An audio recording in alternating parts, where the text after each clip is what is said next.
requisitos iniciales. ¿Cuáles son los requisitos iniciales para que una disciplina sea correcta para un miembro de la iglesia? Esa disciplina tiene que formar. Esa disciplina tiene que tener un proceso de educación. Esa disciplina tiene que incluir la restauración. No se trata, hermano, de agarrar al hermanito, hacerlo público a todos. Aquí está el pecador, aquí está el fornicario. Sentarlo en una silla por un año, avergonzar a ese hermano por un año, que posiblemente se entierra más en el pecado. Escúcheme, lo peor del caso es que esas medidas eclesiásticas, que son dogmas, no solucionan, no restauran a nadie. Nadie se ocupa de esa persona a ver cómo lo restauramos. Vamos a tratarlo en su casa. Yo voy a ir a su casa, vamos a orar con él, vamos a ayunar por él. No lo vamos a atropellar tampoco. Cayó, se arrepintió, pero vamos a ver cómo lo levantamos. No hay principio de restauración, no hay proceso de educación, hermano. No hay, sino que hay humillación, sometimiento, castigo. No hay eso que nosotros decimos que tiene que tener consejo, guianza, amor. Sino que se sienta la persona, se le disciplina en vergüenza delante de los hermanos. Eso no es de Dios. Eso no es correcto. Quebranta los 5 principios principales de la disciplina. La amonestación, si hay, tiene que ser en privado. Mire, hermanos, una de las cosas que hace tanto daño es que las ovejas ya no pueden confiar en sus propios pastores. Usted le cuenta una cosita así al pastor, lastimosamente, hermano, lo va a saber no solo la iglesia. Mire, hermano, lo va a saber la barriada entera. Poco le falta para ponerlo en los periódicos ya, nacional, lo postearon. Mire, como el Dios hombre, el Cordero de Dios, ahora sus pies entrarían a la santa ciudad, ahora como el Dios hombre, como el Cordero de Dios. Todos los apóstoles reconocieron la gracia dada al apóstol cuando a él se le da un llamado especial, una comisión especial, un envío especial, reconociendo todos los apóstoles esta comisión, sin lugar a duda. Para ellos no había ninguna duda, hermanos, de que el apóstol Pablo era portador de una tarea única, especial, jamás antes vista. Lo que vimos la semana pasada, cuando el propio Jesús dice claramente que por camino de los gentiles no vayáis. Nosotros pudimos ver contundentemente, hermanos, que nuestro Señor tenía una tarea principalmente, inicialmente, para la nación de Israel, a quien Él mismo determinó y llamó las ovejas perdidas.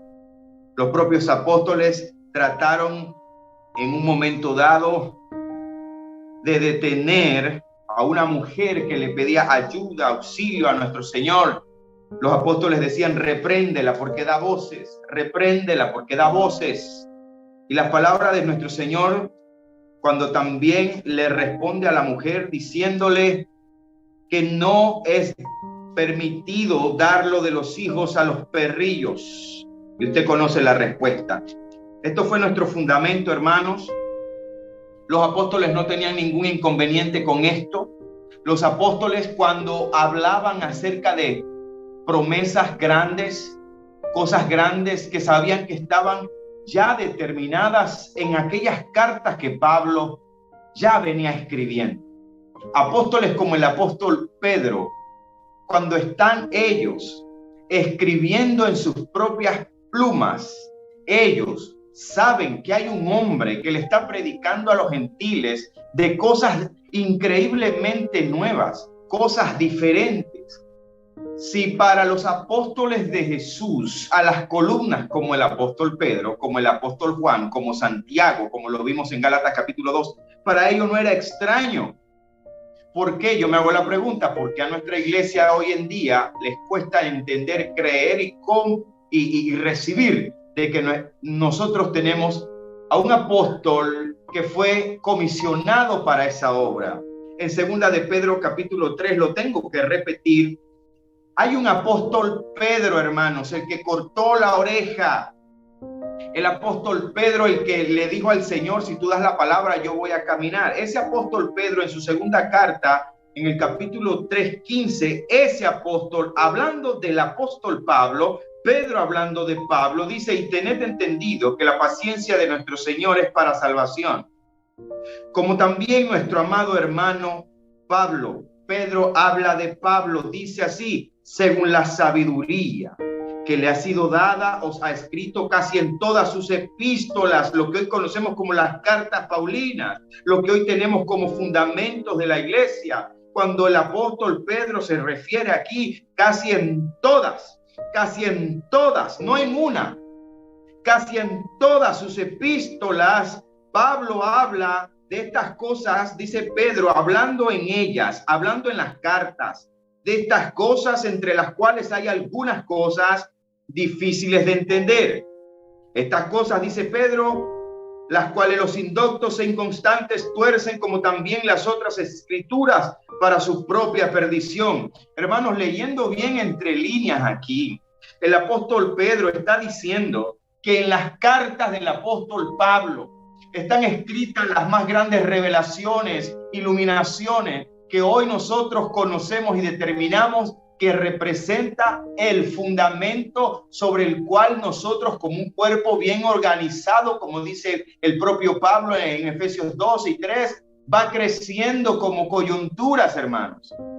Pedro, ahora yo quiero poner esto bien claro. Este que está escribiendo aquí no es Juan de los Palotes, no es Pedrito Pérez, hermanos.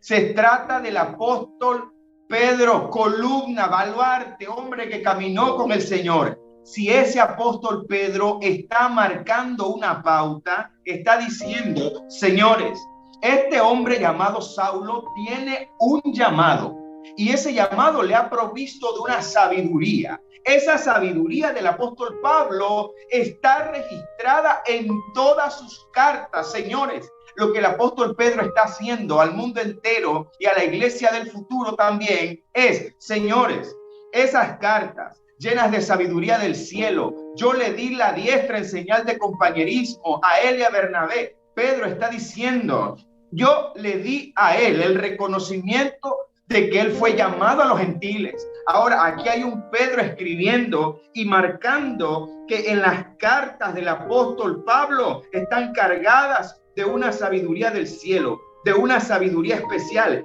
Y él está diciendo, no Juan Carlos Montenegro, él está diciendo de Pablo casi en todas sus epístolas, hablando en ellas de estas cosas, entre las cuales hay algunas difíciles de entender, o todavía no es difícil de entender aún hoy. Cuando usted le predica a la gente, le enseña a la gente el fundamento paulino, Cristo paulino, del arrebatamiento de la iglesia. ¿Es o no es todavía esa revelación difícil de entender? Hay gente que lo ha puesto hasta en duda, hay gente que ha dejado de creer en ese gran portento que ha de venir. Pero no importa, ese no es el tema de hoy.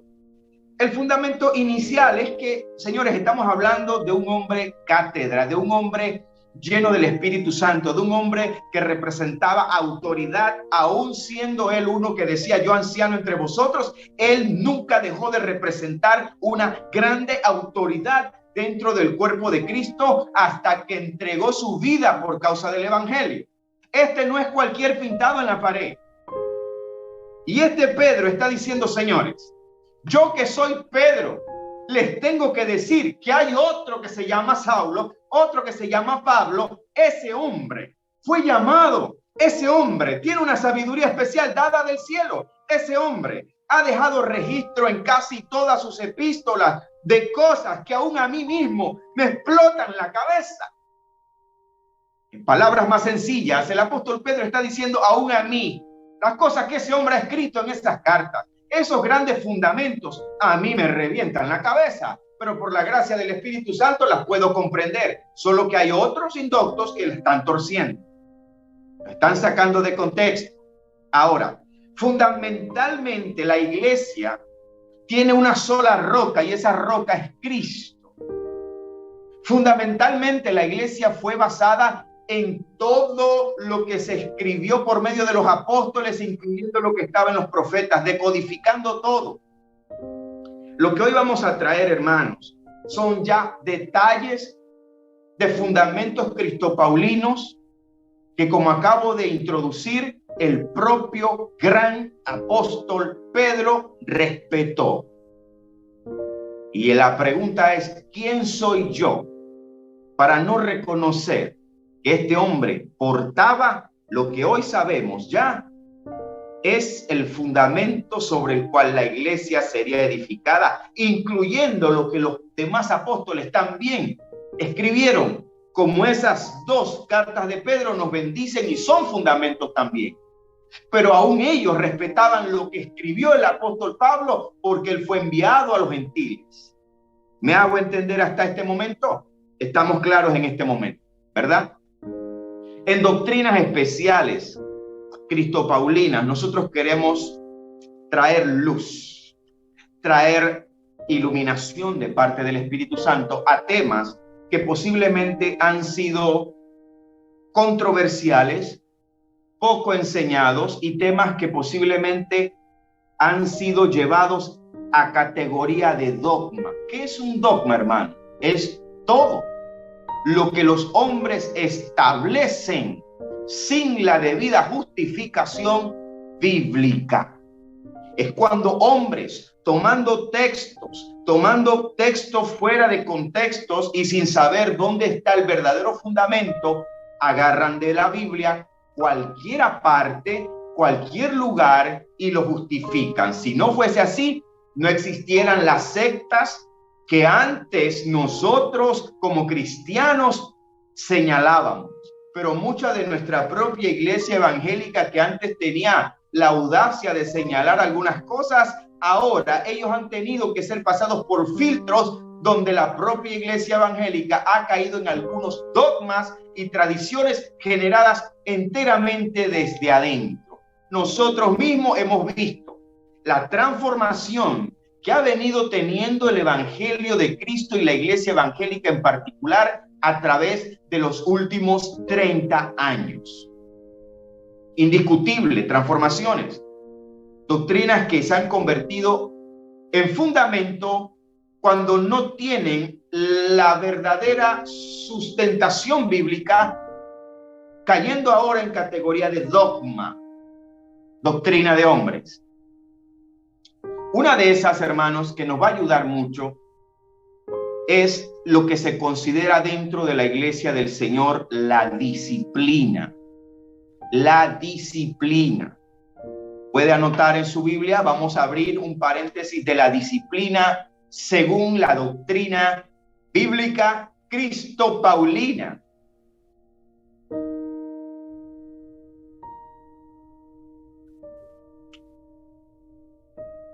Puntos. La disciplina bíblica, la bíblica, no la del dogma, se refiere a formación, se refiere a proceso de educación. Número 3, e importante, se refiere a restauración. Número 4, importante, la disciplina bíblica cristopaulina se refiere a consejo. Se refiere el punto número 5 a guianza. 5 puntos, usted lo tiene que anotar porque vamos a desarrollar. Se lo repito: formación, proceso de educación, restauración, consejo y guianza. Si una disciplina en una congregación, llámese la que usted quiera, puede ponerle las 5 estrellas apostólicas, pero si no cumple con estos 5 requisitos, lastimosamente comienza a tambalear dicha disciplina a lo interno de nuestra iglesia. Eso es la disciplina bíblica. Eso es lo que debe aportar una disciplina bíblica, y lo vamos a sustentar bíblicamente. ¿Qué no es la disciplina bíblica? Vamos a ver cuántos puntos tiene y lo vamos a ver con lo que vamos a sustentar bíblicamente. La disciplina no es, ahora te voy a decir lo que no es la disciplina. La disciplina no es humillación. Si en una disciplina va introducida la humillación de la persona, comienza a tambalear dicha disciplina. Comienza a tambalear dicha disciplina. Eso es muy importante que usted lo tome en cuenta. ¿Qué no es la disciplina bíblica cristopaulina en el nuevo pacto? No es sometimiento. La disciplina no es sometimiento. Y el punto número 3 de qué no es la disciplina en el fundamento cristopaulino: la disciplina no debe representar un castigo humano, y lo vamos a desarrollar, se lo adelanto, porque el único que castiga para corrección debe ser la palabra y debe ser nuestro propio Dios. Amén. A lo largo de los años, hermanos, se han sacado textos de su contexto para aplicar la disciplina. Tristemente, la disciplina dentro de nuestras congregaciones se parece más a los rudimentos de la ley, donde a la fornicaria había que apedrearla, matarla y hasta quemarla. Cuando Tamar, sierva de la casa de Judá, quien teniendo esposos, los esposos iban falleciendo y falleciendo y falleciendo, y ella fue apartada, Judá no quiso entregarle el último de sus hijos porque corría el riesgo de que moría. Judá no quería perder a su hijo. Todo el que se acostaba con Tamar moría. Y Tamar consigue disfrazarse de cananea, de gentil. Le avisan que Judá va a pasar por un lugar, va acompañado. Ella se hace en ese lugar, se pone su velo, y él se ofrece a pedirle favores sexuales. Ella a cambio le pide una señal, el bordón, el sello, etcétera. Él le ofrece darle un cabrito, pero ella nunca aparece cuando regresa. Cuando a Tamar se le descubre la fornicación, que se lo hacen saber a Judá, la palabra de Judá, lo que primero dijo Judá fue: quémenla. Quémenla. Escuche bien, quémenla. En la ley de Moisés también era duro apedrear, tenían que apedrear a esa persona. El hijo que avergonzaba a su padre según la ley debía morir apedreado. Nuestros sistemas de disciplina están apuntando más a ese tipo de comportamiento que a la gracia que nos debe incluir a nosotros siempre el sentido de la restauración, el consejo, la guía, la restauración de las personas, formarlos si cayere, como lo vamos a ver en adelante. La disciplina de nuestros días avergüenza a las personas, los humillan públicamente, y vamos a ver hasta dónde se justifica el llamado de atención en medio de la disciplina cuando se hace públicamente, si es públicamente ante toda la iglesia, si es en un consejo de ancianos. ¿Cómo es esa amonestación? ¿Está acaso un profeta? Escuche bien, porque esto se ve en nuestras iglesias visitadas por los profetas que ahora abundan. Ya pasó un poquito de moda los apostolados, porque esos puestos ya están ocupados. No es que pasó de moda, ya los apóstoles ya están ocupados. Y eso es perpetuo, hermano. Eso lo suelta el papá, lo agarra el hijo y el nieto y el bisnieto, porque eso es una franquicia. Y si no hay hijo, lo agarra la esposa. Ahí no hay sucesión de acuerdo a quién tiene la capacidad de darle el manto. No, esto es negocio parejo de familia, hermano. Así que como los apostolados están ocupados, la gente tiene que correr para donde está la cosa caliente, donde están recibiendo hojas de vida. Y el único lugar donde están recibiendo hojas de vida es en los profetas y los evangelistas. Así que los profetas ahora están llenos de solicitudes. ¿Por qué los apostolados están llenos ya? Eso tiene dueño ya. ¿Verdad? ¿Es mentira? No. Eso tiene dueño, hermanos. No es correcto ni es bíblico que un profeta llegue a tu iglesia, pastor, pastora, o usted le toca visitar una iglesia y esa iglesia invitó a un profeta y él está en el fuego del Señor. Él está en el fuego, tirando candela. Obvio, te predicó 15 minutos porque ahora viene a ministrar, porque la palabra ya como que no funciona. La palabra es como un trampolín. La palabra ahora es una catapulta. Saltan ahí para terminar dándole profecías a cada uno. Ya la palabra no vale.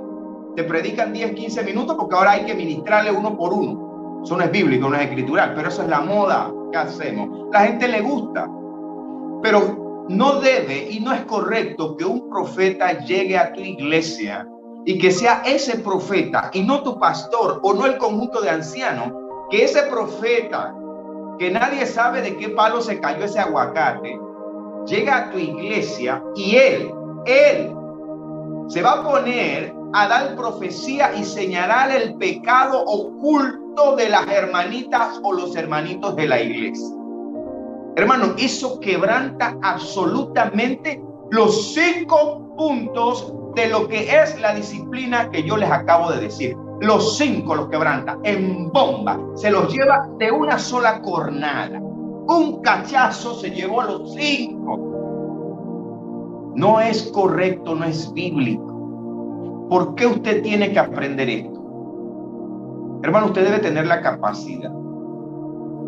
Y perdónenme los ministros y siervos de Dios que vayan a ver esto, de que si en un lugar alguien se levanta y hace esto, usted debe de salvar su dignidad. Usted no debe permitir que una persona públicamente, que no es su pastor, mire, si es su pastor, bueno, si ese hombre viene tratando con usted se levanta, él lo ayuda a levantarse, él te está atendiendo tu casa, tus carnalidades, tus sensualidades, conoce tu vida, y ese hombre un día te quiera amonestar públicamente, bueno, puede ser que se le pasa, le demos base por bola al pastor que te atiende. Pero un profeta que no sabe ni cómo tú pones el plato en la mesa, que nunca trató con tus hijos, con tus difuntos, que nunca sacó una bolsita de comida para llevársela a esa oveja, y él te va a venir a sacar de que los trapitos sucios porque él está profetizando. Eso no es bíblico, porque él está quebrantando lo que representa la verdadera disciplina, formación, proceso de educación, restauración principalmente, restauración, consejo y guía. No hay ninguna de esas cosas. ¿En dónde cayó ese profeta? En los 3 que no debe ser considerado aplicable a la disciplina. Ese profeta lo que está haciendo es humillando a la persona públicamente. Tristemente, muchas veces nuestros queridos pastores permiten eso en las iglesias. Y usted, como oveja de Dios, se tiene que dar a respetar, hermano. Usted se tiene que dar a respetar. Así como le dijimos, hermanos, que si usted es lavado por la sangre de Cristo, comprado, su nombre está escrito en el libro de la vida, usted se bautizó, usted está sirviendo en la iglesia, usted participa, diezma y ofrendas y diezma, y alguien le va a venir a decir que usted tiene demonios y que le va a hacer liberación, como le enseñamos en Batalla con Sabiduría. No, hermano, no lo permita, dése a respetar. El Espíritu Santo es el dueño de la morada y él no comparte la morada. No solamente que es el dueño, dice Pablo, no sois vuestros. Cuando está hablando de que el Espíritu Santo mora en vosotros, Pablo dice, ¿no sabéis que no sois vuestros y que el Espíritu Santo mora en vosotros? Él no solamente es el que habita, él es el que no la comparte. Él no comparte. Usted se hace una idea si en el tiempo antiguo, en el tabernáculo o en el templo, hágase esta idea, un ejercicio mental. Aarón, preparado, vestido, entrando al lugar santísimo, haciendo los rituales, santo, puro hasta de pensamiento. Entró Aarón al lugar santísimo con la sangre para derramarla por el pueblo y por él. Y de repente entró el diablo al lugar santísimo. Entró el diablo. Y Aarón, fuera diablo, fuera, fuera diablo. ¿Qué haces aquí en el lugar santísimo, hermano? Satanás no podía entrar a ese lugar, porque ese era el templo y morada de Dios. Ahí habitaba Dios. Usted sabe que usted es templo también. Hágase la misma idea, es un paralelismo. Nosotros tenemos que aprender a respetar y a que se nos respete, ¿verdad? Cuando se trata de disciplina, el caso tiene que ser grave, tiene que ser un caso duro, tiene que ser un caso en verdad terrible. Primera de Corintios capítulo 5, versículo 1 dice así la palabra del Señor. De cierto se oye que entre vosotros, de cierto se oye que hay entre vosotros fornicación. Y tal fornicación, cual ni aún se nombra entre los gentiles, tanto que alguno tiene la mujer de su padre. Espérese. Para que usted no se ruborice, no se espante.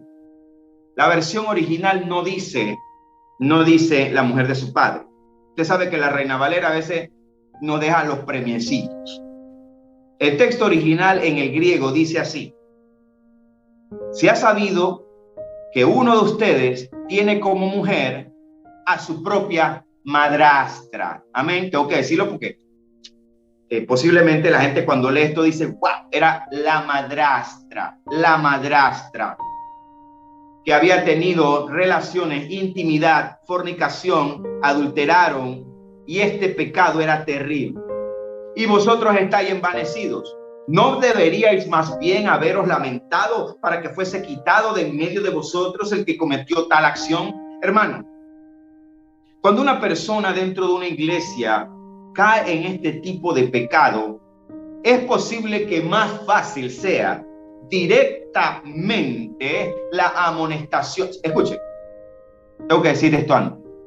No se puede aplicar disciplina en una iglesia si la persona no es miembro y parte de esa iglesia. Amén. Primera regla, tiene que ser miembro y parte de esa iglesia, porque es lo que Pablo viene desarrollando así, aquí. Versículo 5, el tal sea entregado a Satanás para destrucción de la carne, a fin de que el espíritu sea salvo en el día del Señor. Dice el versículo 7, limpiaos pues de vuestra vieja levadura para que seáis nueva masa sin levadura, como sois, porque vuestra Pascua, que es Cristo, ya fue sacrificada. Así que celebremos la fiesta. ¿De qué fiesta me está hablando aquí el apóstol Pablo? De la Pascua. De la Pascua. Escucha, hermano, cuando Pablo coloca el fundamento de la cena del Señor en el versículo 11, que lo vamos a alcanzar a ver hoy, se está tratando esa fiesta o esa celebración que nosotros celebramos también, ordenanza de Dios, desde aquí.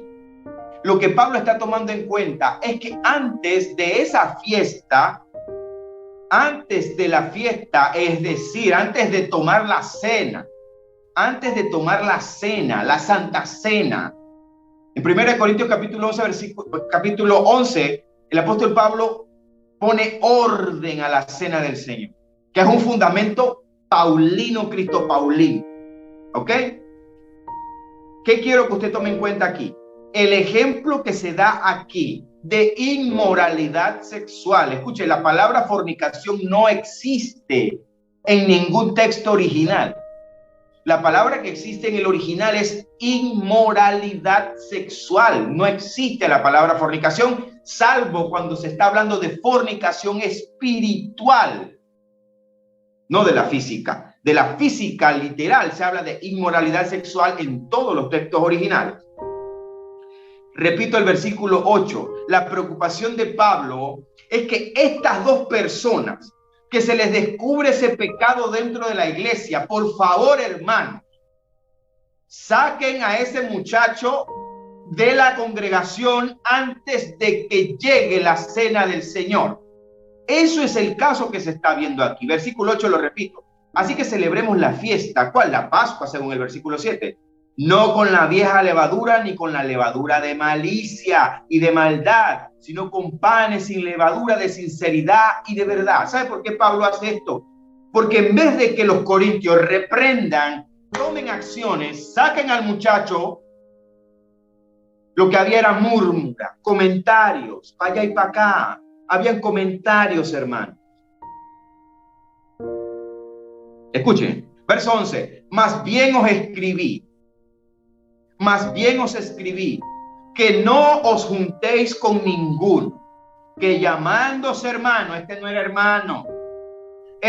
hermano, fuere fornicario o avaro o idólatra o malediciente o borracho o ladrón, con el tal ni aún comáis. Escuche bien, porque qué razón tendría yo para juzgar a los que están fuera. Por eso Pablo no podía tomar acciones directas contra uno que no pertenecía a la iglesia. ¿Ve? ¿No juzgáis vosotros a los que están dentro? ¿Por qué? Porque a los que están fuera Dios juzgará. Quitad pues a ese perverso, no le llamó hermano, a ese perverso de entre vosotros, hermanos. Este caso en particular era de ejecución, de que ese personaje tenía que salir de en medio de ellos porque era un falso hermano. Hay que sacarlo. No es que yo no estoy en contra, yo no estoy en contra de tomar medidas, porque un pastor lo que primero tiene que hacer es cuidar a las ovejas de los lobos rapaces y de gente que se mete a las iglesias a ver qué sacan, hermanitos a ver qué levantan, o viceversa, hermanitas, porque también se da, hermanitas a ver qué se levantan allá adentro. Entonces, como pastor, usted tiene que tener el discernimiento de espíritu, hermano. Estar atento a que estas cosas no vayan a usted causarle que la iglesia, la congregación, caiga en descrédito, caiga en murmuración. Eso es lo que el apóstol Pablo está queriendo decir. Antes de que la iglesia caiga en descrédito, antes de que la iglesia caiga en mal testimonio delante de los hombres, es mejor que a ese muchacho, que a esa situación, hermano, saque ese muchacho de aquí. Sáquelo, porque ese muchacho ni siquiera es miembro de esta iglesia. Sáquenlo de aquí. No les tiemble la mano. Lo que no es correcto es que una disciplina no cumpla con los requisitos iniciales. ¿Cuáles son los requisitos iniciales para que una disciplina sea correcta para un miembro de la iglesia? Esa disciplina tiene que formar. Esa disciplina tiene que tener un proceso de educación. Esa disciplina tiene que incluir la restauración. No se trata, hermano, de agarrar al hermanito, hacerlo público a todos. Aquí está el pecador, aquí está el fornicario. Sentarlo en una silla por un año, avergonzar a ese hermano por un año, que posiblemente se entierra más en el pecado. Escúcheme, lo peor del caso es que esas medidas eclesiásticas que son dogmas no solucionan, no restauran a nadie. Nadie se ocupa de esa persona a ver cómo lo restauramos. Vamos a tratarlo en su casa. Yo voy a ir a su casa, vamos a orar con él, vamos a ayunar por él. No lo vamos a atropellar tampoco. Cayó, se arrepintió, pero vamos a ver cómo lo levantamos. No hay principio de restauración, no hay proceso de educación, hermano. No hay, sino que hay humillación, sometimiento, castigo. No hay eso que nosotros decimos que tiene que tener consejo, guianza, amor. Sino que se sienta la persona, se le disciplina en vergüenza delante de los hermanos. Eso no es de Dios. Eso no es correcto. Quebranta los 5 principios principales de la disciplina. La amonestación, si hay, tiene que ser en privado. Mire, hermanos, una de las cosas que hace tanto daño es que las ovejas ya no pueden confiar en sus propios pastores. Usted le cuenta una cosita así al pastor, lastimosamente, hermano, lo va a saber no solo la iglesia. Mire, hermano, lo va a saber la barriada entera. Poco le falta para ponerlo en los periódicos ya, nacional, lo postearlo. Mire, para que usted sepa que la cosa está bien grave. Hay gente posteando disciplinados en Facebook. No, usted, yo no sé en qué burbuja vive. Hay gente posteando disciplinados en Facebook. Hasta allá hemos llegado. Hasta allá. ¿Sabe? ¿Sabe qué se están volando ellos? Los requisitos del obispo. Aquí es donde usted se da cuenta quién es obispo, quién no es obispo, quién es pastor, quién no es pastor. En la carta a Timoteo, primera carta a Timoteo, capítulo 3, hay unos requisitos que son necesarios para que una iglesia pueda disciplinar a una persona que está cayendo en inmoralidad sexual o en un comportamiento que requiere disciplina. Primera de Timoteo, capítulo 3, versículo 1, dice la palabra del Señor. Requisitos de los obispos, que son los pastores. Palabra fiel. Si alguno anhela obispado, buena obra desea. No es malo que lo anhele, pero usted sabe que lo que viene. Escuche bien el versículo 2.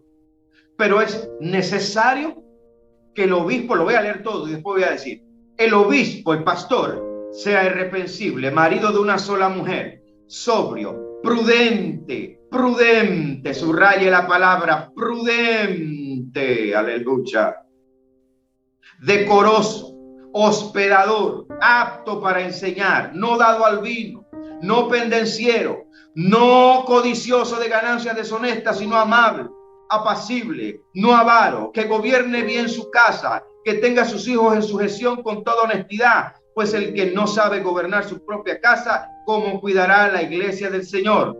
No un neófito, ay Dios mío, no sea que envaneciéndose caiga en condenación del diablo. También es necesario que tenga buen testimonio de los de afuera, para que no caiga en descrédito y en lazo del diablo. Yo les aseguro a ustedes que dos de los requisitos más importantes son los que son menos visibles a la vista. Yo se los voy a decir. Para el manejo de disciplinados y disciplina, escúchelo bien. Dentro de los requisitos del obispo, del pastor, no es solamente ser prudente. La palabra decoroso y hospedador que se pasa por alto, escúchelo bien. Decoroso no es el pastor que sabe poner decoración. Decoroso no es el pastor que decora la iglesia. Escuche, hospedador no es el pastor que te lleva a la casa y te da la mejor cama, aunque debe hacerlo. Pero hospedador no es el que te pone a dormir con aire acondicionado cuando te visita. Eso está bueno, a mí me ponen airecito, por favor, aleluya, gloria a Dios. Pero no se trata de eso. Escuche, dos requisitos muy importantes para que un pastor pueda ejercer buena disciplina si hay necesidad o consejería, hermanos, es cómo va a manejar las circunstancias. La palabra decoroso tiene que ver con la etimología del término, no me lo estoy inventando. La etimología del término tiene que ver con el manejo de ese pastor en toda situación de conflicto, de amonestación, de reprensión, algo que se maneja a lo interno. Fuera de lo que tú estás predicando, cómo tú te manejas con la información. ¿De qué estamos hablando? Porque tú últimamente no le puedes contar ni confiar a nadie tus cositas, porque se lo va a saber toda la iglesia. Después los pastores dicen, esos que ven el horóscopo se los va a llevar el diablo, se los va a llevar. Pero hermano, a veces la gente quiere confiar más en eso, porque tú no le das chance de hablar contigo, porque lo que te cuentan a ti, tú se lo cuentas a todo el mundo. No pasa ni una semana, lo saben todos los líderes, todos los diáconos, todo el mundo lo sabe, y lo sabe hasta los que no están en tu iglesia. La gente llega a otra iglesia y en la otra iglesia ya la gente sabe el bochinche de la iglesia tuya, porque no hay un manejo. La palabra decoroso tiene que ver con el manejo, tiene que ver con la palabra decoro. Cuando usted busca la etimología de la palabra decoro, decoroso viene de decor, viene de cómo manejas las cosas, con qué elegancia, con que nadie se siente. Y la palabra hospedador no es el que te da la mejor casa con el mejor cuarto con aire acondicionado. La palabra hospedador, hermanos, es un pastor, es un obispo que tiene un manejo que hace que nada en la iglesia interrumpa la comunión de la congregación. Usted llega a esa iglesia y usted dice, pero en esta iglesia, además del Espíritu, aquí hay como una paz. Aquí no hay bochinche, aquí no hay chisme, aquí no hay rumores. Aquí nadie le está jalando el cuero a nadie. ¿Pero qué? Me gusta esta iglesia porque todo el mundo está como en lo que tiene que estar. ¿Sabes qué pasa? En esa iglesia hay un pastor que es hospedador y decoroso, que la información que le llega a su oficina no la sabe nadie, que las situaciones de la iglesia las maneja con cuidado, sabe a quién le da la confianza, sabe con quién lo maneja. Pero lastimosamente hay veces que los curas católicos cuidan más el secreto de la confesión que nuestros propios pastores evangélicos. No hay amenes aquí, yo lo sé. Tiene que volver ese principio del pastorado, hospedador y decoroso. Hay que ser hospedador y decoroso, hermano. La información que te llega a ti, guárdala, cuídala. Por eso que no es extraño que cuando una persona pida consejería o algo, a la persona se le diga, hermano, por favor, si usted va a compartir, si yo le voy a dar una consejería A o B, usted mismo también tenga cuidado con lo que se habla aquí. Porque también pasa el caso que el obispo está atendiendo la situación, la hermanita sale corriendo allá, al pastor lo que me dijo fue esto y esto y esto. Entonces, ¿para qué te fuiste para el pastor? ¿Para qué fuiste allá? Si lo que él te va a decir, entonces también lo vas a hacer vos, Populi. Porque vamos a ponerle la balanza a la cosa. Hermano, la disciplina tiene que cubrir estos requisitos, hermanos. Formación. Tiene que cumplir el proceso de educación, de restauración. Tiene que ser una disciplina que incluya consejo y guianza, hermano. En el caso de más grande que se registra en la Biblia, hermanos, en 1 Corintios capítulo 5, Pablo está diciendo, para afuera, hermano, también no le puede temblar la mano. Si hay un lobo metido ahí, viendo qué ovejita se muerde o qué hermanita se levanta, usted tiene que tener bien avispado, usted tiene que, siéntese, hermano, ahí, siéntese ahí, ven acá, usted de verdad, yo quiero saber cuáles son sus intenciones aquí. Porque ya me llegó algo. Yo quiero saber cuáles son sus intenciones aquí. Tenemos bautismo, usted va a participar en el bautismo, usted váyale hablando para ver si de verdad se va a meter en el asunto, ¿verdad? Usted escudriñelo, usted dice la palabra, probad los espíritus a ver si son de Dios. Un pastor avispado que le llega cualquier cosa a ese hermanito que está allá, que siéntelo, cuide sus ovejitas, pero hágalo con decoro, hágalo hospedador, con discreción, manejándose, cumpliendo los requisitos de la disciplina cuando sea necesario. Usted siempre formando, siempre en proceso de educación, siempre en ese espíritu de restaurador, siempre con consejo, con guianza. Amén. De eso se trata, amado hermano, porque no hay restauración. Y vamos a cerrar con esto, hermanos. Escuche bien. La palabra del Señor dice en Santiago capítulo 5, 19 y 20. Hermanos, si alguno de entre vosotros se ha extraviado de la verdad y alguno le hace volver, sepa que el que haga volver al pecador del error de su camino, salvará de la muerte un alma y cubrirá multitud de pecados. La gente se confunde aquí con Santiago capítulo 19, versículo 20. Los pecados de aquel que rescata a otro, los pecados que cubre no son los de esa persona, son los tuyos. Se lo repito. Hermanos, si alguno de entre vosotros se ha extraviado de la verdad y alguno le hace volver, sepa que el que haga volver del pecado, que haga volver al pecador del error de su camino, salvará de muerte esa alma y cubrirá multitud de pecados. Los pecados que cubre no solo son los de ese hombre, son los tuyos. Tú estás abonando. Es decir, hermano, cuando usted restaura a una persona, cuando usted tiene la capacidad de levantar al caído, usted está sembrando compasión, usted está sembrando amor, usted está sembrando consejo, usted está sembrando restauración, usted está sembrando, hermano, lo que dice la palabra del Señor. Porque el día que usted caiga, no va a haber para usted ninguna de las consideraciones. Usted está sembrando para el día que a ti te toque, hermano. Por eso dice la palabra, que el que se crea que está firme, tenga cuidado que no caiga. Usted tiene que sembrar también restauración. Usted restauró a alguien. El día que usted comete una falta, alguien va a decir, hermano, usted también tiene derecho a caer. Usted también tiene derecho a pecar. Usted también tiene derecho a tener un tropiezo. Se va a levantar alguien con un espíritu de gracia y te va a decir, hermano, levántate.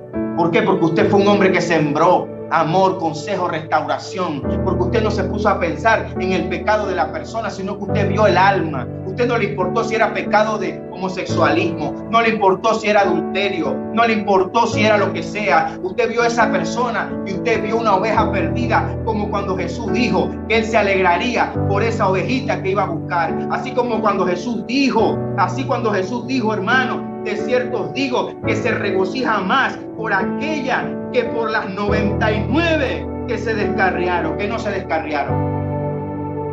Hermano, volvamos a ese espíritu de reconciliación, espíritu de restauración que se ha perdido en las iglesias. Volvamos a ser hospedadores decorosos, volvamos a ser gente de confianza, que una persona se pueda acercar a ti y te pueda decir a ti, hermano, tengo este problema, y que ese problema se quede ahí, hombre. ¿Cómo es posible que las ovejitas del Señor tienen que estar buscando consejos de la vecina, consejos por allá? Después no se sabe por qué la gente termina en los brujos, en los hechiceros y a los agoreros. Que no hay pastores que tengan un oído discreto, cerrado. Lo que me dijiste se queda aquí, se murió ahí. Seamos hospedadores y decorosos. Por eso yo les digo, hermano, estas enseñanzas tienen un perfil ministerial, tienen un perfil de obispado. Están preparando hombres y mujeres llamados, hermanos. Aquí se está formando hombres y mujeres. Quizá usted no lo entiende en este momento. Usted dirá, Señor, pero si yo nada más soy una hermana que participo ya. Tú no sabes lo que Dios tiene para ti. Tú no sabes el plan que tiene Dios para ti. Cuando Dios te permite recibir esta enseñanza, esta formación, este fundamento, es porque tú no sabes hasta dónde Dios te va a llevar. Dios tiene un plan para ti. Dios tiene un proyecto para ti. Te está preparando, te está capacitando, porque ni tú mismo sabes hasta dónde te va a llevar el Señor. Ni tú tienes una idea de lo que Dios ha preparado para ti. Y por eso hay que amar estas enseñanzas. Aleluya. Gracias, Señor. Bendecimos esta enseñanza, esta palabra, este fundamento, Señor, apologético, pero en amor, con espíritu de restauración, para ubicarnos, Señor, para que nosotros como ministros del Señor repasemos y ajustemos, Señor, porque tu palabra es espada de doble filo. Padre, en el nombre de Jesucristo, aquel que, Señor, está escuchando esta enseñanza, Padre, esta palabra, que sirva, Señor, de fundamento, de roca. Y tú le estás diciendo a tu pueblo que hay planes especiales para los que están escuchando en esta noche. Que hay proyectos especiales, Señor, en ellos que requieren de un fundamento de este calibre, Señor. Tristemente, Padre, esto nos está enseñando, pero alabado sea tu nombre, que en esta noche hemos dejado un fundamento sano, saludable, en amor, en benignidad, en bondad, Señor, buscando que volvamos al fundamento apostólico bíblico en el nombre de Jesucristo, Señor, que tengamos siempre en nuestro corazón, siempre restaurar, siempre levantar al caído, Señor, siempre educando, siempre aconsejando, Señor, sin humillar a mi hermano, sin avergonzar a mi hermano, sin castigarlos verbalmente desde los púlpitos, Señor. Te pedimos, Señor, en el nombre de Jesucristo, que este fundamento sirva ahora y para siempre, Señor, con todo aquel que lo escucha en esta noche y los que lo escucharán más adelante. Que tengamos, Señor, entendido, Padre, que somos llamados a llegar a la formación que nos permita tener la mente de Cristo, la estatura del varón perfecto, Señor.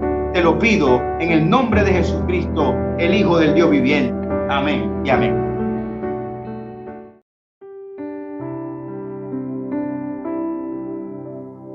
Amén. Bueno, tremenda enseñanza. Bueno, como ya les dije previamente a la enseñanza, mis amados hermanos, vamos a abrir este espacio, este compás, y entonces para que ustedes, cada uno de ustedes, pues que tenga alguna aportación o tenga alguna pregunta concerniente al tema que estamos entregando el día de hoy, en la noche de hoy, puede hacerlo. Así que el espacio es suyo, amado hermano.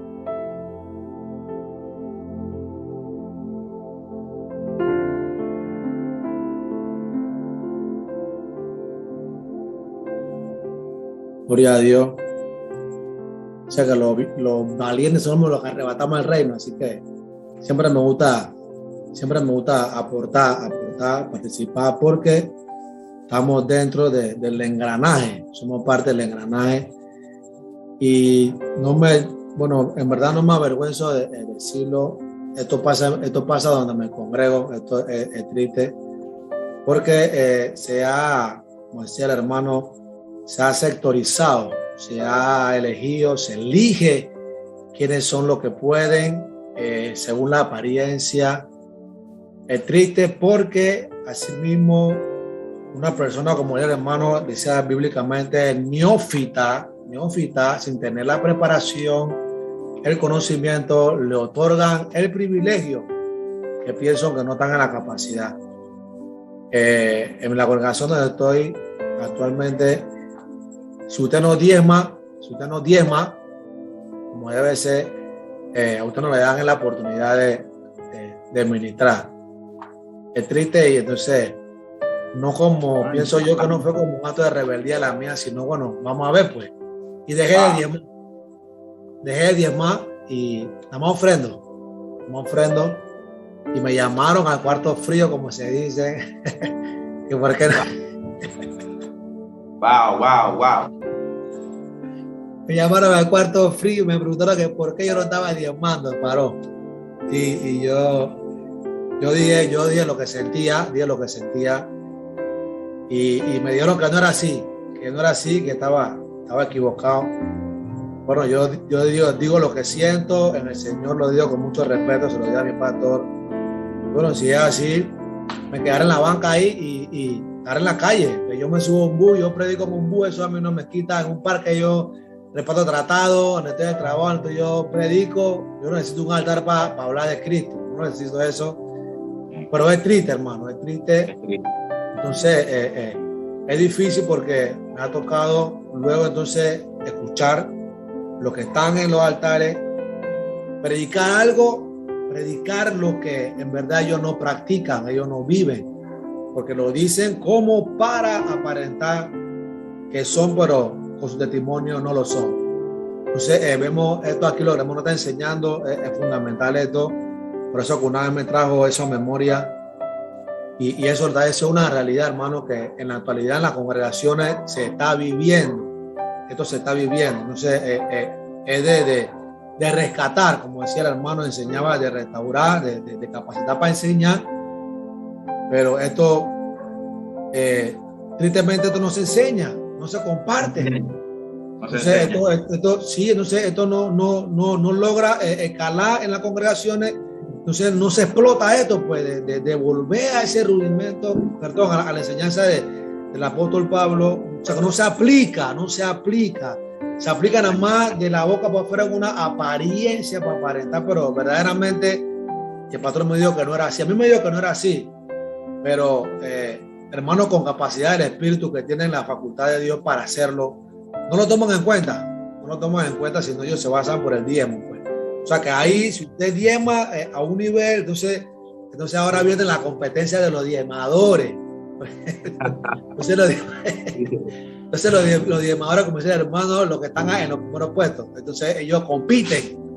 ¿Quiénes son los que más diezman? Entonces son los que le dan el altar para ellos poder ejercer, entre comillas, lo que ellos son los siervos de Dios. Entonces los otros no. Pero una realidad. Sí, una realidad. Sí, esto no me avergüenza decirlo, en lo que está pasando, donde me congrego. Bueno, estamos orando a Dios, y bueno, que Dios haga lo que tenga que hacer, mi hermano. Así que ese es mi aporte, me gozo, mi hermano Juan Carlos. Esto es de actualidad, esto no es que eso lo dijo Jimmy Swaggart hace muchos años. No, esto es actualidad, esto es lo que estamos viviendo. Mundial. Sí, mundial. Amén. Me gozo, pues, así que este es mi aporte, mi hermano. Y bueno, ¿cómo le llamamos a eso, mi hermano Juan Carlos? ¿Cómo le podemos poner un título? Gloria a Dios, mi hermano, bendición. Ay, Dios.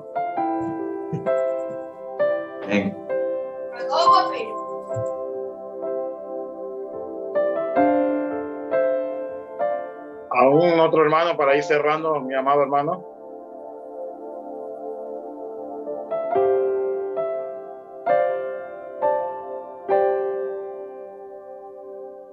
Damos gracias, Señor, porque nuevamente, Señor, tú nos has demostrado a través de esta enseñanza lo necesario, Señor, de seguir profundizando en las aguas de tu palabra, Padre. Oro, Señor, por la vida de nuestro amado maestro Juan Carlos Montenegro, Padre.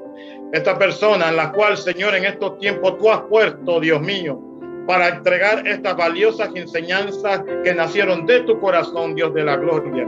Y que muchos de nosotros como ovejas, Señor, hemos sido, Padre de la gloria, oh sí, Señor, testigos de lo que está pasando dentro de nuestras congregaciones.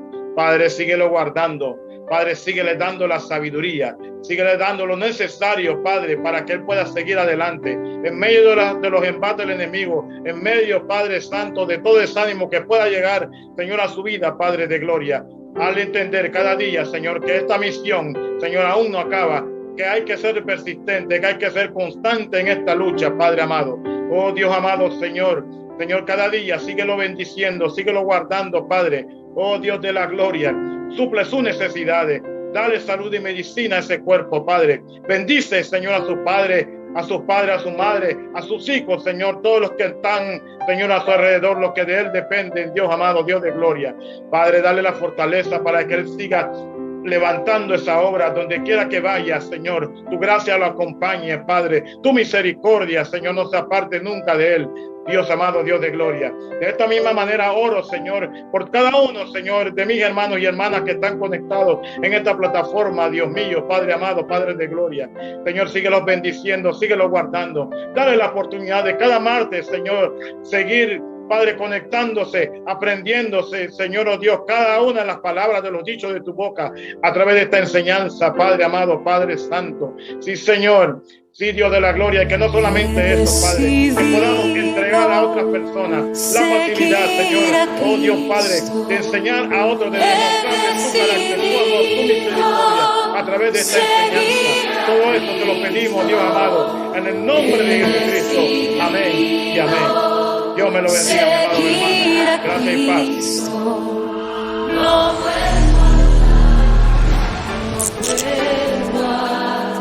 La cruz está ante mí.